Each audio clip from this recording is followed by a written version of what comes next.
Hi, my name is Kwegyir-Aggrey, and today we'll be talking about the misuse of AUC, what high-impact risk assessment gets wrong. This is joint work between the ACLU and Brown University. To begin, our work is concerned with a risk assessment context where some yes or no binary decisions are made by applying a threshold to some sort of risk scoring.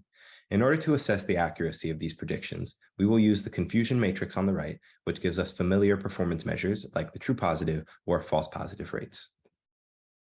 One way to visualize a subset of these performance metrics is through the ROC curve. The ROC curve is an illustration of the true positive and false positive rates parametrized by threshold across all thresholds. The area under these ROC curves, also called the AUC, is the subject of our discussion today. A classifier with high AUC will resemble the blue curve on the left and represents the best case true and false positive rates at all thresholds. On the other hand, a classifier that makes predictions through random guessing will resemble the red curve on the right and have a lower AUC. The green curve in the middle is somewhere between the two. In high-impact risk assessment, the AUC is often used to validate and select one risk assessment tool amongst many. For example, consider the following quote from the Department of Justice discussing the predictive accuracy of their criminal risk assessment tool called Pattern.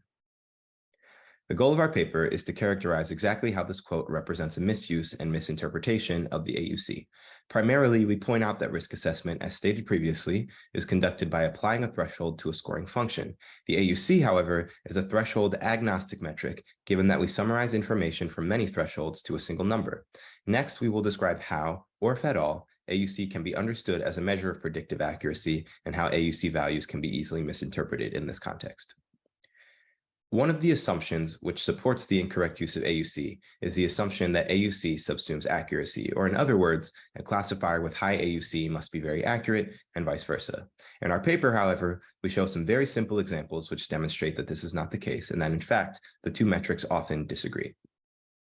The reason why the two metrics disagree is a property of their definitions.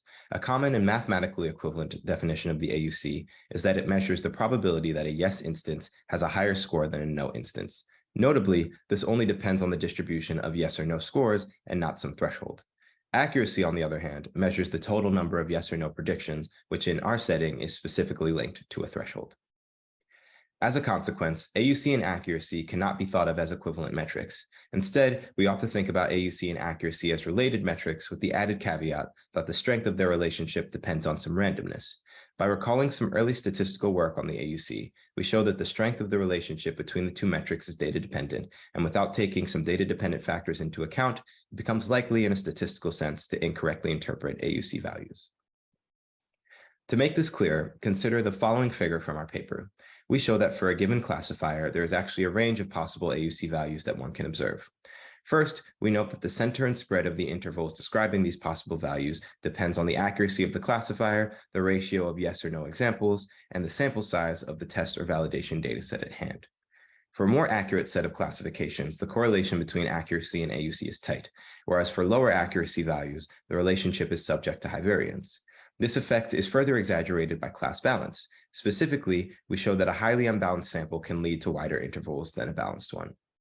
Unfortunately, risk assessment is often conducted in lower accuracy, highly imbalanced regimes, indicating that AUC values in these contexts are often subject to the randomness and noise that I've just described. As a consequence of this reasoning, we see that high AUC can be observed simply because of luck, when in reality, the underlying classifier could actually be much worse than the AUC would suggest. Next, my colleagues from the ACLU will describe what this means in practice for risk assessment. Now we'll discuss how these issues are not just theoretical, but look at examples of them in practice in real risk assessments implemented.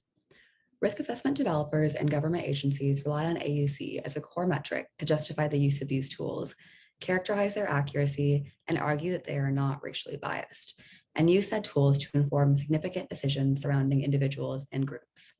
The use of AUC in these contexts is sometimes predicated on the problematic and inaccurate assumptions about AUC that Kweku had highlighted. For one such example, the Department of Justice currently uses the pattern risk assessment, which attempts to estimate the likelihood that a person will be rearrested or returned to federal custody following release from federal prison. Pattern's outputs directly determine some of the resources that individuals can access while incarcerated and their ability to earn credits for programming that they can apply towards earlier release. As these quotes from Pattern's development and validation reports demonstrate, Patterns developers treated AUC as a measure of accuracy, relied on AUC as their primary metric in model development, and used AUC analysis to make claims about the tool's racial neutrality. Since it was developed, Pattern has received criticism from researchers, impacted community members, and other stakeholders surrounding numerous serious issues with the tool's design, development, and usage. And Pattern is just one such example. In the paper, we highlight the use of AUC in connection with risk assessment tools used in several contexts, including the criminal legal system, the child welfare system, and the education system. This table, included in the appendix of the paper, highlights 10 examples of risk assessment tools across these domains that have relied on AUC as a part of the model development or validation process. Ultimately, when government agencies procure or build tools based on AUC-related claims, these practices can impact choices like whether people involved in the criminal legal system are incarcerated pre-trial, whether families will be investigated by child welfare agencies, whether students will be labeled as at risk in school, and more, based on these thresholds that should fall under the purview of not just models, but policymakers. Now I'll hand it off to Marissa. When government agencies or developers of risk assessments use AUC, they make normative claims about model performance on the basis of AUC values or ranges. For example, in a report about a risk assessment tool in Colorado, the developers of that tool wrote that relative to other risk assessment tools, an AUC score of 0.65 would indicate good predictive performance.